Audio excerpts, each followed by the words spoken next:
Happy Tuesday, happy Tuesday, happy Tuesday, everybody. Happy Tuesday. My name is Juanita Williams. I'm a purpose conduit. I am the link to life beyond pain and the channel to discovering purpose.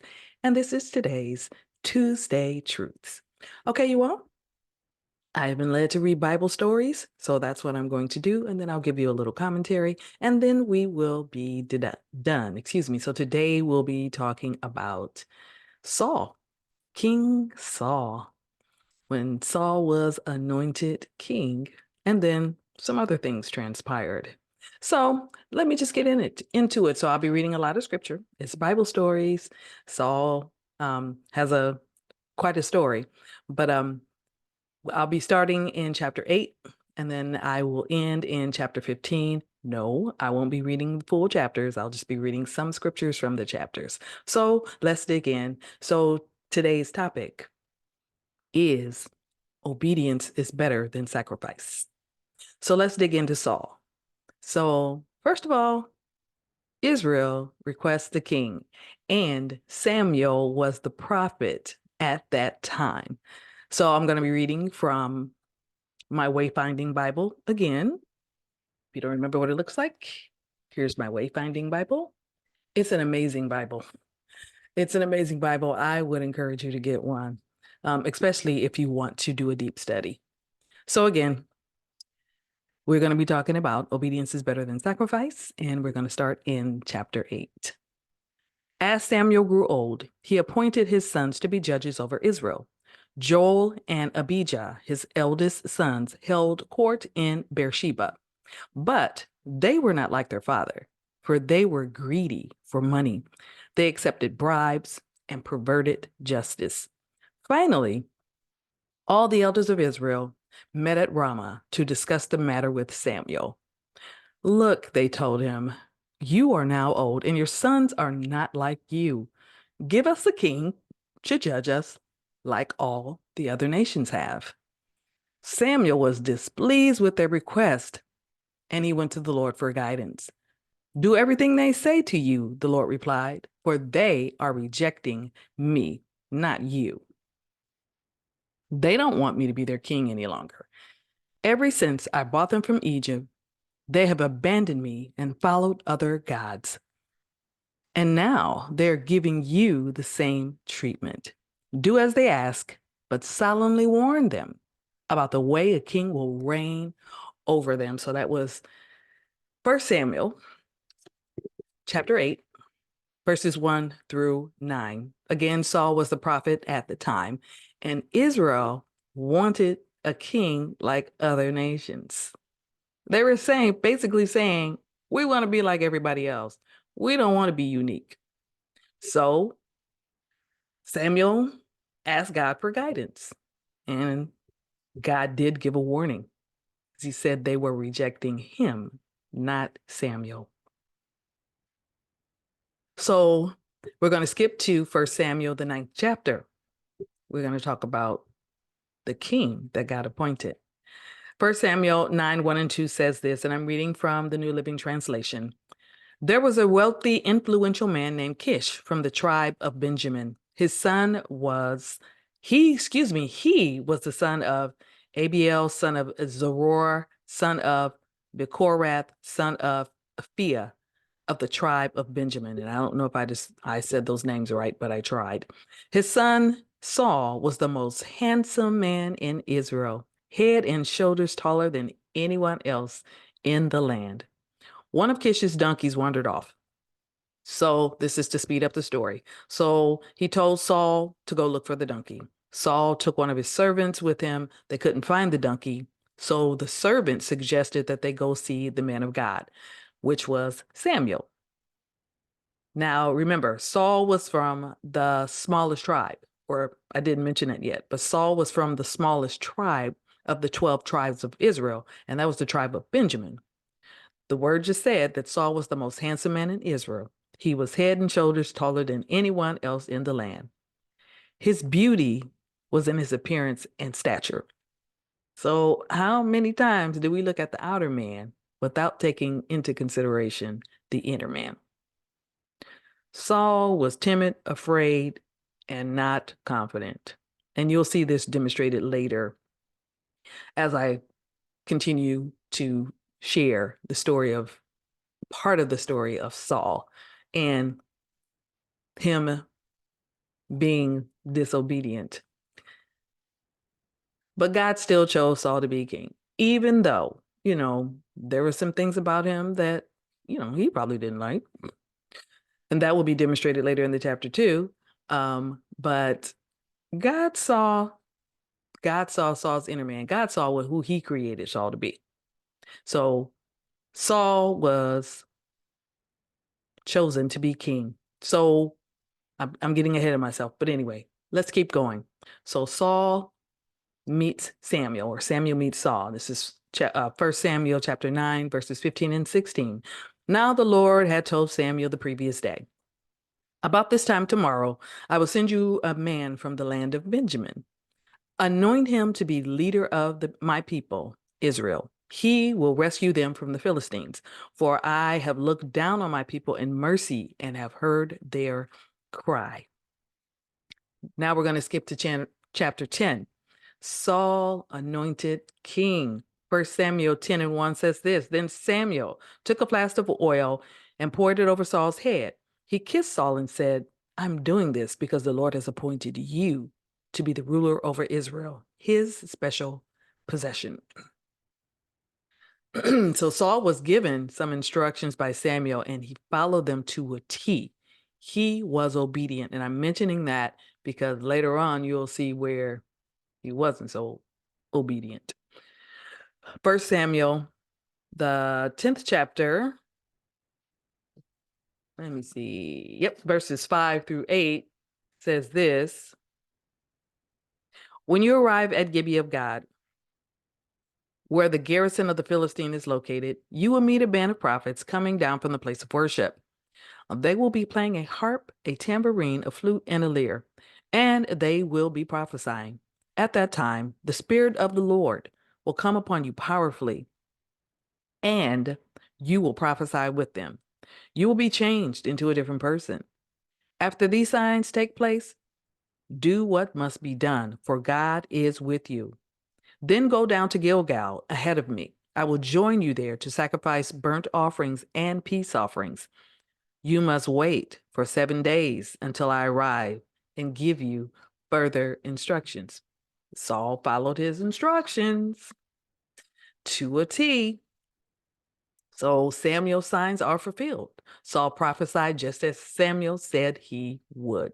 You can find that in 1 Samuel, the 10th chapter, the 9th through 11th verse. And it says this, as Saul turned and started to leave, God gave him a new heart, and all Samuel's signs were fulfilled that day. When Saul and his servants arrived at Gibeah, they saw a group of prophets coming toward them. Then the Spirit of God came powerfully upon Saul, and he too began to prophesy. When those who knew Saul heard about it, they exclaimed, what? Is even Saul a prophet? How did the son of Kish become a prophet? They was hating y'all. So now we're going to skip on down where Saul is acclaimed king. Please stay with me. Don't click off. I'm telling you, the Bible is so good and it is so rich and full of so many good stories and so many good lessons.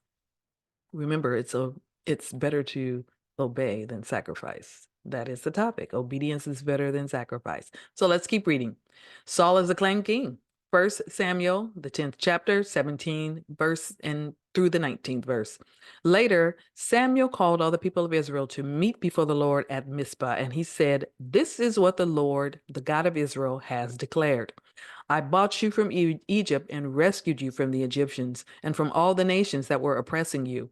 But though I have rescued you from your misery and distress, you have rejected your God today and have said, no, we want a king instead. Now, therefore, present yourselves before the Lord by tribes and clans. And then we'll skip down to verse 22.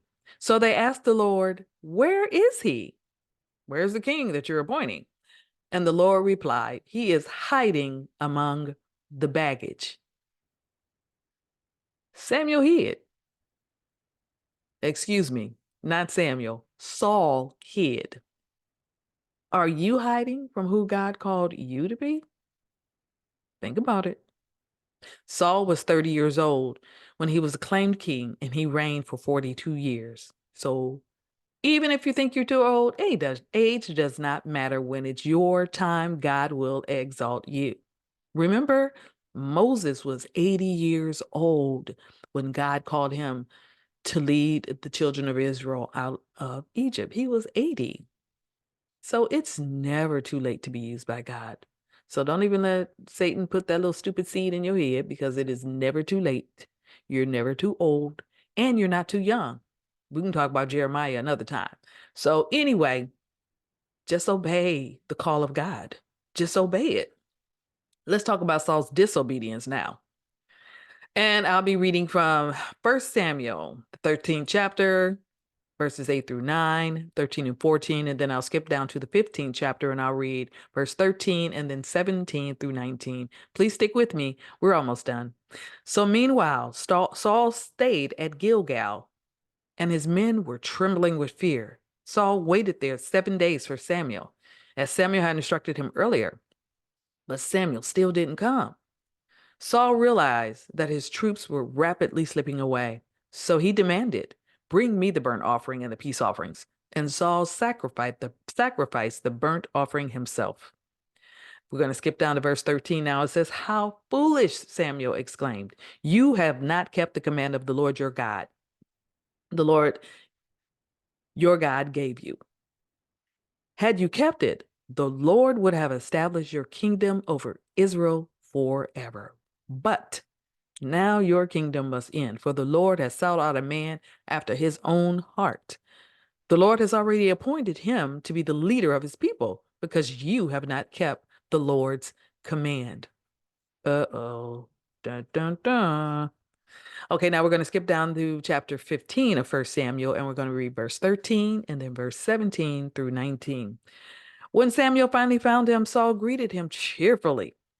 "May the Lord bless you," he said. "I have carried out the Lord's command." Remember, we're talking about Saul's disobedience. Now we're going to skip down to verse 17. And Samuel told him, "Although you may think little of yourself," remember, he was hiding when he was appointed king. He was timid, he was afraid, and he was not confident. "Although you may think little of yourself, you are," let me start over. "Although you may think little of yourself, are you not the leader of the tribes of Israel? The Lord has anointed you king over Israel. And the Lord sent you on a mission and told you, 'Go and completely destroy the sinners, the Amalekites, until they are all dead.' Why haven't you obeyed the Lord? Why did you rush for the plunder and do what was evil in the sight of the Lord?" Do what was evil? Wait a minute. Why, Saul? The Lord rejects Saul. So I'm going to go back to my wayfinding Bible. Please stick with me. I promise you, we'll be done in just a sec. So I'll be reading from chapter 15, and I will be reading verses 1 through 3, 10 through 20, and 22 and 23. And it reads like this. Verse 1 says, one day, sorry for all the paper shuffling. One day, Samuel said to Saul, "It was the Lord who told me to anoint you as king of the people of Israel. Now listen to this message from the Lord. This is what the Lord of Heaven's army has declared. I have decided to settle accounts with the nation of Amalek for opposing Israel when they came from Egypt. Now go and completely destroy the entire Amalekite nation: men, women, children, babies, cattle, sheep, goats, camels, and donkeys." Now remember, this is the instruction that the Lord gave him. And I just read that Saul said he completed the mission, but we're going to see that he did not. Now I'm going to skip down to verse 10, and I'm going to read 10 through 20. The Lord rejects Saul. Then the Lord said to Samuel, I'm sorry I ever made Saul king, for he has not been loyal to me and he has refused to obey my command. Samuel was so deeply moved when he heard this that he cried out to the Lord all night. Early the next morning, Samuel went to find Saul. Someone told him Saul went to the town of Carmel to set up a monument to himself. Really, Saul? So now we're all self-absorbed, really? Then he went on to Gilgal. When Samuel finally found him, Saul greeted him cheerfully. May the Lord bless you, he said. I have carried out the Lord's command. Then what is all of this bleating of sheep and goats and the lowing of cattle I hear? Samuel demanded. It's true that the army spared the best of the sheep and goats and cattle, Samuel admitted. Saul admitted. It's the S's, y'all. Saul admitted. But they're going to sacrifice him to the Lord when we have destroyed everything else. Then Samuel said to Saul, Stop. Listen to what the Lord told me last night. What did he tell you? Saul asked. And Samuel told him, Although you may think little of yourself, are you not the leader of the tribes of Israel? The Lord has anointed you king of Israel.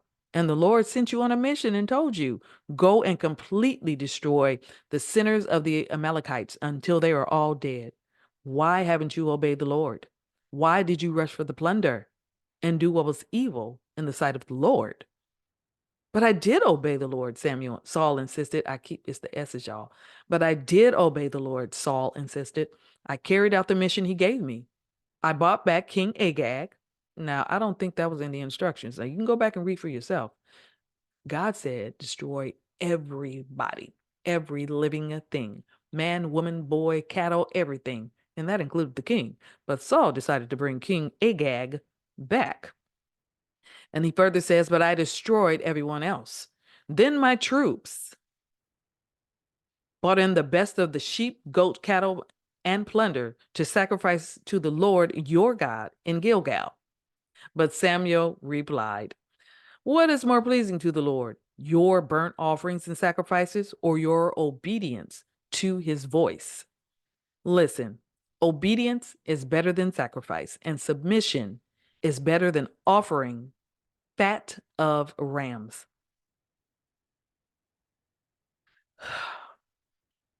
Saul. But we can't completely blame Saul for everything because sometimes we do the same thing, don't we? Let me just keep reading. When God gives you specific instructions, complete all of the instructions. If he gives you something step by step, complete all of the steps. He's doing that and giving you that for a reason. So the scripture says rebellion is as sinful as witchcraft and stubbornness as bad as worshiping idols. So rebellion is defined as the action or process of resisting authority, control, or convention.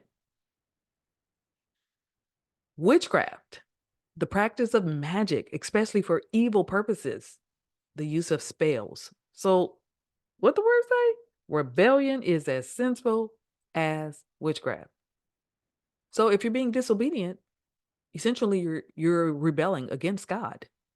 So, rebellion is like witchcraft, which is the practice of magic, especially for evil purposes, the use of spells. Now, let's talk about the stubbornness.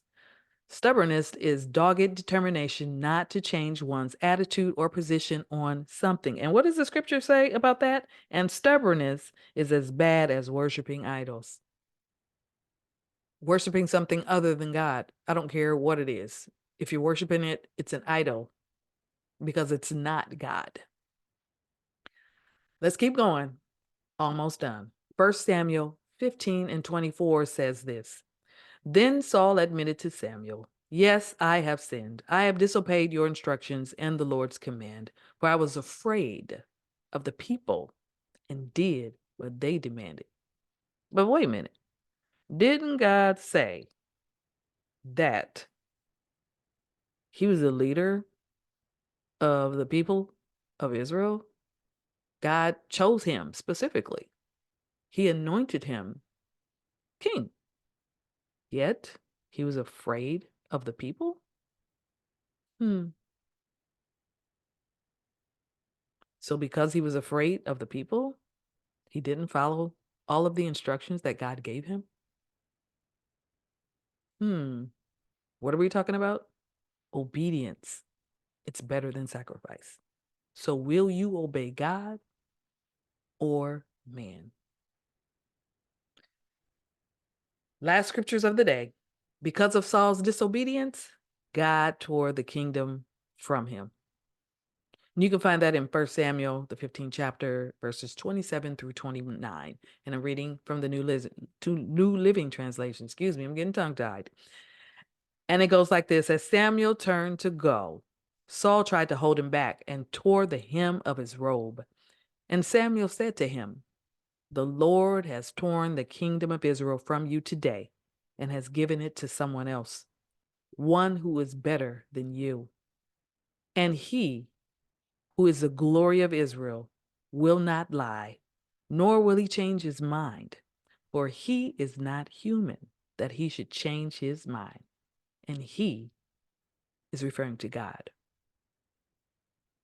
Saul's kingdom ended. Even though he reigned 42 years, his kingdom ended.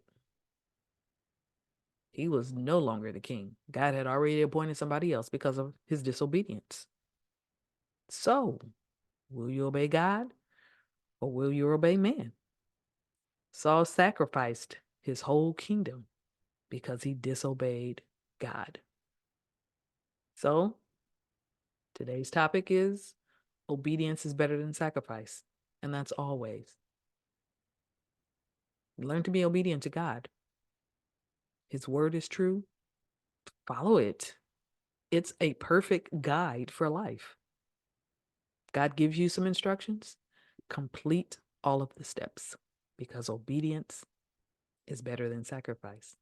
My name is Juanita Williams. I am a purpose conduit. I am the link to life beyond pain and the channel to discovering purpose. And this is today's Tuesday Truth.